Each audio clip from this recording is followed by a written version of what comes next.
तर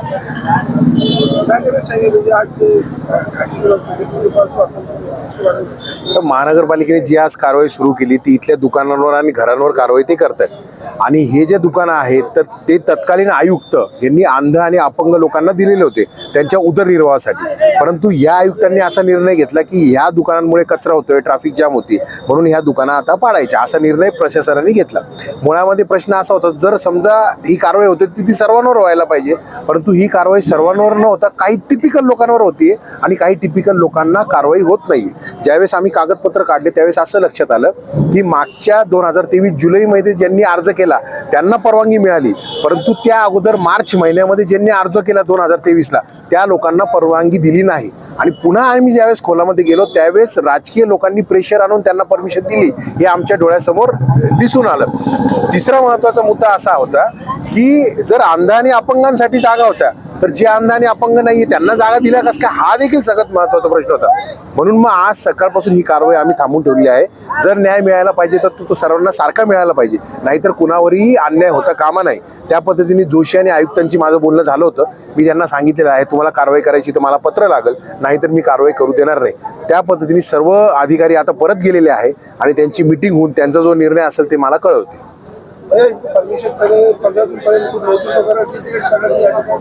नाही, मुळामध्ये प्रॉब्लेम काय झालाय, महानगरपालिके ह्यांना सांगितलं की तुम्ही स्वतः सामान काढून घ्या. माझा मुद्दा हा आहे की कारवाई काही लोकांवर कसं काय होऊ शकते, काही लोकांवर कसं काय नाही होऊ शकत. की कचरा काय टिपिकल लोक करतायत काही लोक करत नाही असं काही होतंय का आयुक्तांना स्वप्न पडतंय. आणि मुळामध्ये मला सगळ्यात महत्त्वाचं म्हणणं असं आहे की 7व्या महिन्यामध्ये ज्यांनी अर्ज केला त्यांना परवानगी मिळते, 3ऱ्या महिन्यामध्ये ज्यांनी अर्ज केला त्यांना परवानगी मिळत नाही. मग महानगरपालिकेचे जे अधिकारी यांनी पैसे देऊन तर नाही यांना परमिशन दिली, हा मुळामध्ये सर्वात महत्त्वाचा विषय आहे. महानगरपालिकेने त्या अधिकाऱ्यांवर पहिले कारवाई करायला पाहिजे की ज्यांचे पत्र पहिले होते त्यांना परमिशन नाही दिली, दुसऱ्यांना परमिशन दिली, त्यांच्यावर पहिले कारवाई व्हायला पाहिजे. त्याच्यासाठी आज आम्ही ही कारवाई थांबून ठेवली. बघूयात आता काय काय होतं.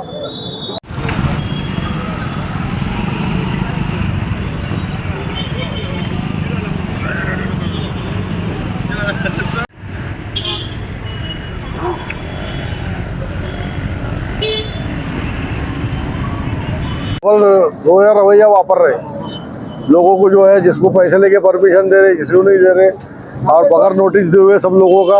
मेरा कोर्ट का आदेश है, मेरा कोर्ट पेंटिंग है अभी कोर्ट में, वापस इन्होंने आके पूरी दुकान तोड़ डाले, उन्होंने नहीं। और बाद में भी बड़े कार्रवाई हो गई तो सबको निकालो ना पूरों को, या सबको परमिशन दो, पूरों को निकालो। ये सुनने को तैयार नहीं है। अभी इन्होंने कार्रवाई थोड़ा रोक के रखा, सब लोग आए थे देख कर गए, 2 घंटे के बाद लेटर लाते बोले, वापस आने वाला भी कोई निर्णय हुआ नहीं उनका।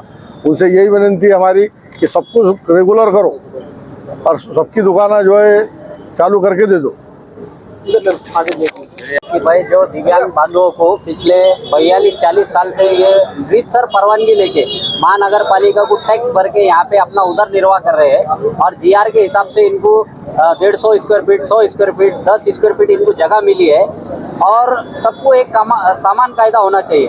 मगर माननीय आयुक्त साहब ने पिछले 2-3 महीने पहले जो 1-1 साल से अर्ज नूतनीकरण के अर्ज, परमिशन तो मिली हुई है इनको, मगर इनका नूतनीकरण दर 11 महीने को करते हैं। ऐसे नूतनीकरण के अर्ज 1-1 साल से पेंडिंग है, उनके अर्ज नूतनीकरण नहीं करे, मगर कुछ ठराविक लोगों के 2-3 लोगों के नूतनीकरण करके दे दिए पैसे लेके। ऐसे लोगों को मतलब एक ही जगह पे बैठे हुए, एक ही कायदा सबके लिए, एक ही लाइन में बैठे हुए, मगर कुछ लोगों को नूतनीकरण करके दे दिया और कुछ लोगों को नहीं दिए। कार्रवाई सिर्फ कुछ लोगों पे हो रही है, बाकी के 2-3 लोगों पे कार्रवाई नहीं हो रही। तो ये कौन सा कायदा है? हमारा बोलना ये है कि भाई किसी पे कार्रवाई मत करो, सबको नूतनीकरण करके, जो अपंग लोग है बेचारा जिनका कोई उधर निर्वाह नहीं है, वो इसी पे डिपेंड है। एक दुकान के ऊपर 20 लोगों के घर चलते हैं, 10 लोगों के घर चलते हैं, 100-100 परिवार इसके ऊपर चल रहे हैं। शहर देश के अंदर और अपने राज्य में उधर निर्वाह करने के लिए नौकरियां नहीं, आरक्षण नहीं, लोग जाएंगे कहाँ पे? इसलिए वो बेचारे अपना गोर गरीब यहाँ पे पेट भर रहे हैं रीतसर परवानगी लेके उनकी हद में। यहाँ पे किसी ट्रैफिक को अड़ताड़ा नहीं है इनके वजह से, इनकी दुकान की वजह से, मगर फिर भी इनका परिवार उद्ध्वस्त किया जा रहा है महानगर पालिका आयुक्त साहब की तरफ से। तो हमको विनंती है आयुक्त साहब को, जी श्रीकांत साहब से और महानगर पालिका प्रशासन से, कि भाई इनको जीआर अनुसार जो परवानगियां मिले ऐसे लोगों को पैसे लेके, तुम्हारा उत्पन्न भी चालू है महानगर पालिका का, इससे उत्पन्न चालू है। एक दुकान से लाख रुपए, 60,000 रुपए साल को लेके ये इनको धंधा करने के लिए जगह मिली हुई है। तो हमारा बोलना इतना ही है और विनंती है महानगर पालिका प्रशासन से कि भाई इनको नूतनीकरण करके दो और इनका उधर निर्वाह चलने दो। बाबू भाई बोलिए।